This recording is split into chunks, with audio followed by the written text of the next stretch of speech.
Bé, aquest peix és perillós bàsicament perquè és molt verenós. És un peix globus, aquí ja n'hi havia un de sempre, de peix globus, possiblement també és tòxic. El que passa és que aquest és molt més tòxic que l'altre, o sigui, aquest només menjant la carn, la musculatura, ja produeix intoxicacions importants.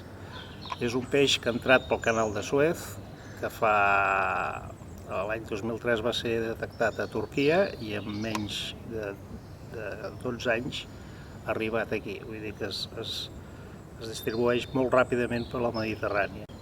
A part dels efectes nocius per la salut, dels quals hi ha molts casos ja a Turquia i Israel, aquest peix també